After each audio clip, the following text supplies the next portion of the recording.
Good afternoon, everyone.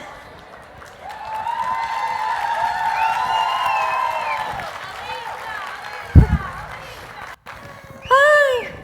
My name is Elisa Kemper-Page, and I'm the Senior VP of Community Content and Events for She Knows Media and a co-founder of Blog Her. And I want to thank you all for coming to this late-breaking, newly added Thursday afternoon keynote. We like to call this the presidential slot because 3 years ago in this very room, this was the keynote we added to live from President Obama. Today, we are hearing really something just as important. He came in 2012 to speak to an omnipartisan group of influential women. Today, we are going to talk to women who are changing how news works, and in fact, changing what news is. But the stories you're about to hear about what they're doing could not happen without social communities of people like you. People who care, people who share, people who tell their own stories and who bubble up what cannot and should not be ignored. So first, we're going to kick off with a case study of changing the news media from within. So for the last year almost, She Knows Media has been partnering with Public Radio International on a social news incubator, which tests the assumption that if we share the story of women's issues and women's lives, other women will care and spread that word. And we're going to see the results of that. And then you're going to hear about some visionary leadership that changed the news from the grassroots when we speak to the founders of Black Lives Matter. So let's get started. Please join me in welcoming the CEO of Public Radio International, Elisa Miller, and the Chief Community Officer of She Knows Media and my Blog Her co-founder, Lisa Stone, who will be joined via satellite by Melinda Gates. Hello, everyone. Welcome back to New York. Thank you, everyone. It's so exciting to be here. So, in the last 120 days, She Knows Media and PRI worked together to create a social news incubator to change the world, based on something everybody in this room understands. Women are serious about serious news, and women's lives are newsworthy. All props to Elisa Miller. At UN Week last year, she announced that she was going to both increase and improve the coverage of women and girls from Public Radio International. I was inspired, who better than public broadcasting, to kick off such an initiative. And I said, if you do that, I know a certain social media community where we will invite people who care about current events, and we will bring the technology platform necessary to demonstrate what happens when we do. We did, so you did. And it worked, as the data we will show you indicates. But first, let's give you a little background on what inspired Elisa. The background on Across Women's Lives, PRI's journalism initiative to address a huge and pervasive problem in the news media. Here's our world, where women represent a majority of the population, and that goes for the digital world as well, as we know. Why then does the news media feature women only 24% of the time in any way, and gender issues only 6% of the time? The countries on this map literally shrink by the percent of women in the population who are missing from the news. It's an emaciated worldview, isn't it? And when women are seen and heard, we're all too often shown as objects or victims. This distortion damages everyone: women, men, boys, girls, our communities, and the world. Because people who consume these portrayals are not only less informed, they also tend to have more hopeless, and they're more cynical about the world. And research shows that this distorted news also contributes to empathy gaps, inequalities, and declines in health and social well-being in society overall. We at PRI committed to change this ratio, to tell stories about women and our important role around the world, and to engage women and everyone in new ways. To tell and share important stories that the status of women and girls is important to health, education, and economic development. And thanks in part to a grant from the Bill and Melinda Gates Foundation to PRI for our journalism. And to those of you in this room who shared these stories. These powerful stories are at the center of a dynamic and growing conversation, reaching and attracting millions of people, not within years, but within months. Before Lisa shares these results, I'd like to introduce you to a very special guest, Melinda Gates, to share in her own words why the foundation values journalism, storytelling, and conversation. Melinda is co-chair of the Bill and Melinda Gates Foundation. Along with Bill, she shapes the foundation strategies and sets the overall direction of the organization. Together, they collaborate with grantees and partners to further the foundation's goals of stamping out inequity around the world, including here in the United States. Through her work at the foundation over the last 15 years, Melinda has seen firsthand that empowering women and girls can be absolutely transformational to improving health, economic development, and education in society. Her work has led her to increasingly focus on gender equity as a path to meaningful change. Melinda, thank you so much for joining Lisa and I and this dynamic group. Well, thank you, Lisa and Elisa, for having me here this evening. And good evening to all of you in New York. It's such a pleasure to be part of this gathering of truly amazing women. Blog Her is a groundbreaking organization, and its impact is really a credit to all of you. I think, the internet has proven, and you've proven, that it's almost an unimaginably powerful tool. And yet the internet also in some ways is still a relatively new tool. We're the first generation to live with this technology as part of our daily lives, which means we're also the first generation to grapple with the question of really how should it be used. And that's why I'm so impressed with the Blog Her community, because you've made this decision to use the tool to create a better and more equal world. You're using the power of connectivity to ensure that women's stories, including your own, are always part of the conversation. And guess what? When women have a voice, they use it to do remarkable things.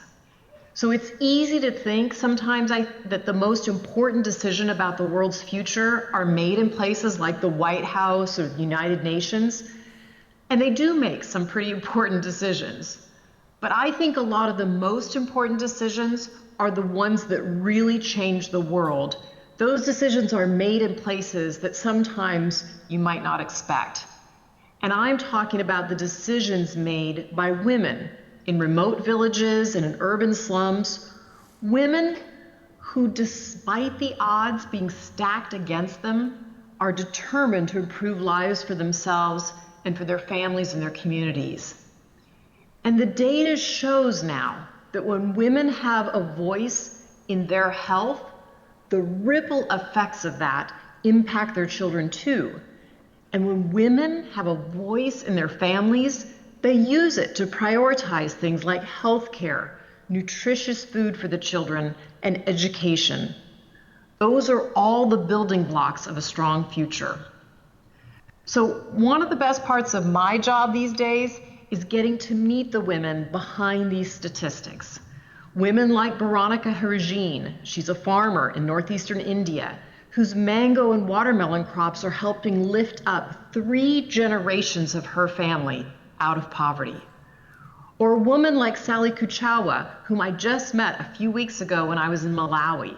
Sally is a midwife. She's the only one of her family's 8 children to follow her father into medicine. Now, Malawi's maternal mortality rate is one of the highest in the world. Almost everyone I met in Malawi on this trip knew a woman who had died in pregnancy or delivery. But Sally was that woman who refused to accept the status quo. One day, after watching yet another delivery end in death, she decided that she couldn't bear to see another woman lose their life. And so what did she do? She marched straight into the Ministry of Health and she said, someone has to speak up for these voiceless mothers.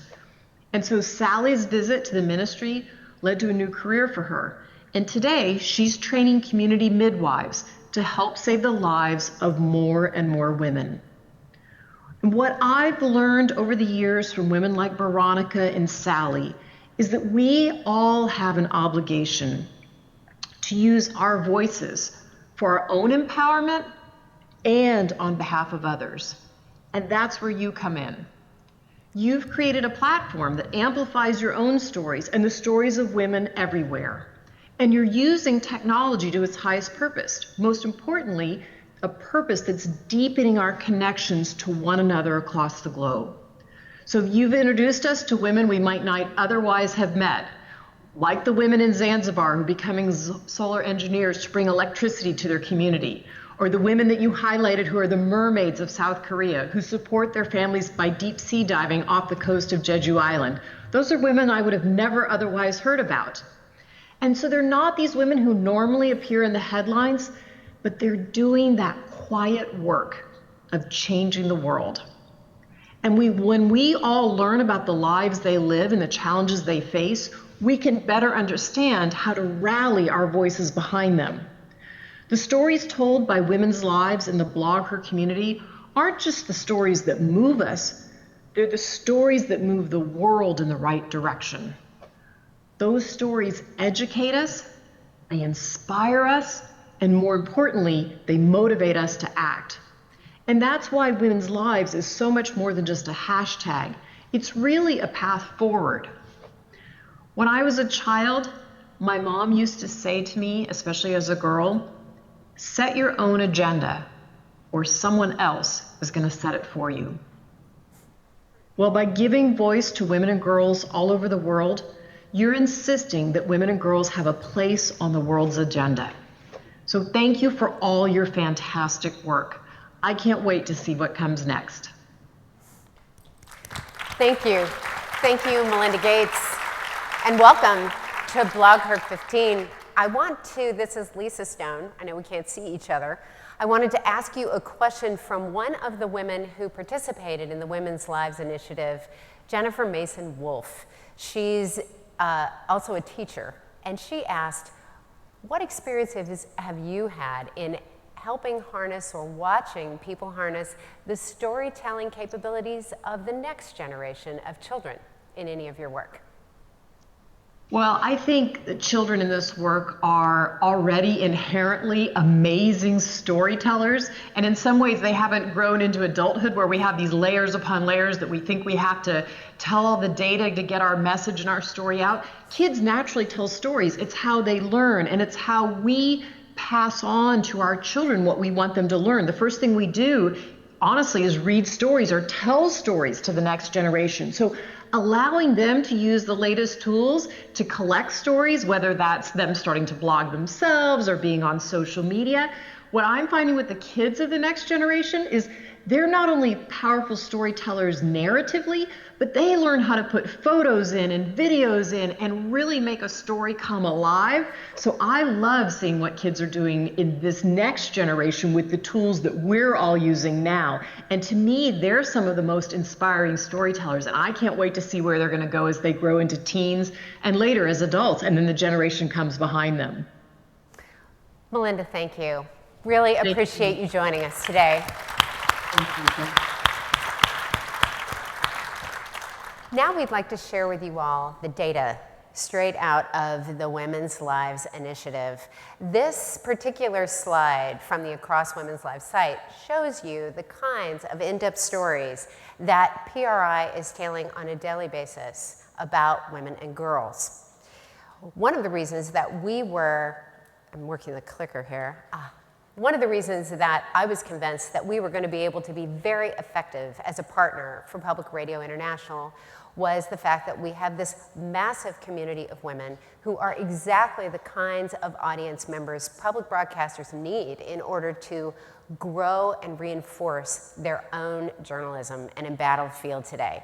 We are a powerful audience. I think you all know that women control and or influence 85% of household spending. These are the listeners that underwriters want to reach. And we're not only the majority of internet users, we are powering Web 2.0, the majority of social media users who use it so much more often than men. In addition, here at She Knows Media, we have Momentum, which is the name of our robust technology platform, and that makes it possible for us to track third-party verified behavior when it happens. When we create stories that include women's lives, we can track the performance on every blog. When we generate women-led quality social conversations about women's lives, we can track that engagement across social media, Twitter, Facebook, and beyond. And then finally, this is a platform that learns. We have 21,000 different profiles of social media influencers, women who write to our quality standard in this platform. And that means when we agreed to have this partnership, that we knew how to go out and find the women who already had a predisposition for current events. We know them as food bloggers, as parenting bloggers, as fashionistas, stylists, DIY experts, and yet they have a thing for hard news. So we went out and we invited 713 of these influencers to participate. 392 joined us. Of these, 345 joined our team in a private Facebook message board where once a day, the Public Radio International team and the She Knows Media and blogger teams unveiled one story that they thought would be of interest and of value. Of this group, 240 of our experts began sharing it across various social media. We just call that touting. I'm not going to go into Facebooking and tweeting and sharing and pinning and all that. It's touting.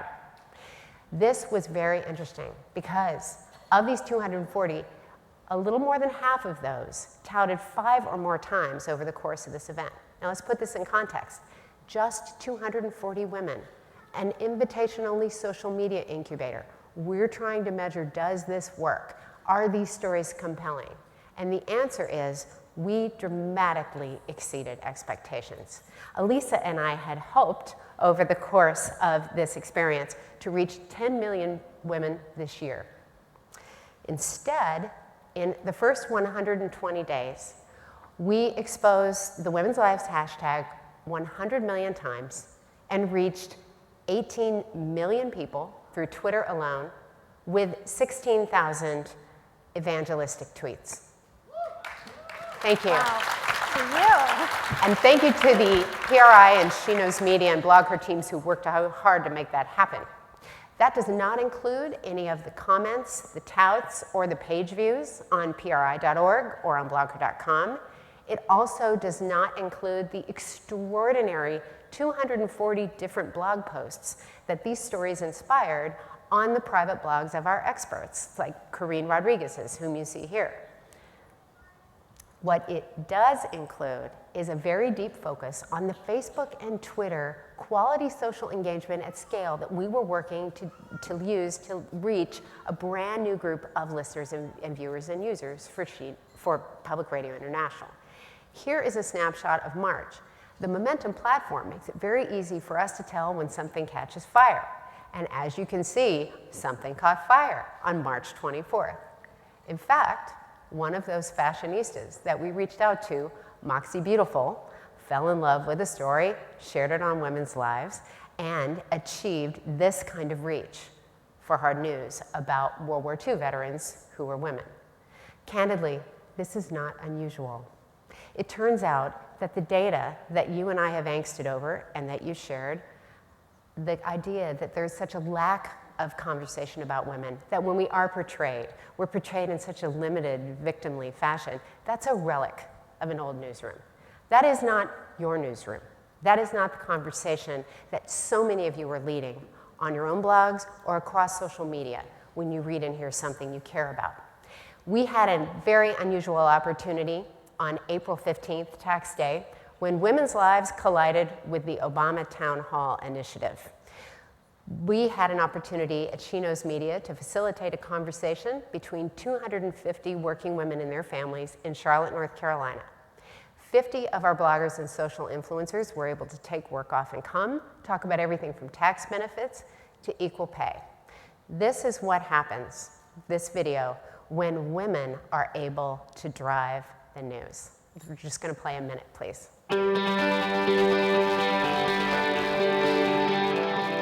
When women succeed here in America, then the whole country succeeds. Women's rights, whether that's equal pay, whatever the case might be, it's not just for women. When women benefit, everyone benefits. Speak up, negotiate your salary from the very beginning. Leading by example has so much power. Make noise. Make noise, make people aware of the situation, and don't let up.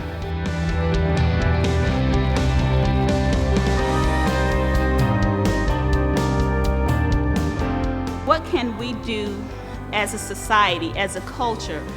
What is it that we can do in our everyday that would encourage women to speak up? One time when I was working at this job, and there were rumors that this other guy was making much more money than us women were, same position and everything. But my thing is that I never spoke up about it. I was just talking with a client this morning. She's 24 years old. She's in the first couple years of her career, and her boss was going to be in town today, and she desperately wanted to ask him for a raise, but she was really scared. She looked at me and said, I think he's either going to say no, and then I'll feel weak, and I shouldn't stay in the job, or he'll say no and he'll fire me. I wanted to ask you, as the mother of 2 daughters, how would you suggest I best empower them to work hard, study hard, get a good education, if they know from the outset they're going to be paid less than their male counterparts for the same skill set with the same background?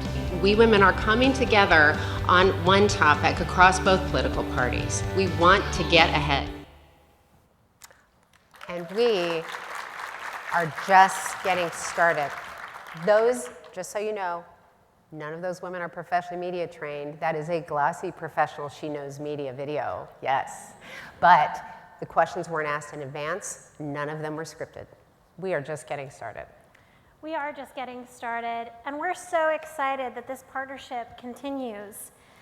We're going to grow and move forward. We're in important times when our backyard is literally the whole world, and the 2016 elections loom large. Look for more stories and opportunities to lead this change through #WomensLives. The PRI team is here, and our job is to listen to you. Please go to our booth, tell us what you're thinking about as we craft and think about news and stories for the future. We can do this. We are doing this. We are working to make the news better together right now. Thank you so much for everything you're doing. And thank you, Elisa, for your leadership. I would just add, thanks for listening to the story of what 240 women and a small staff accomplished with this small social news incubator. I hope it puts into context the extraordinary leadership which has activated millions of people across the world by 2 women you're about to meet here on this stage. Thank you.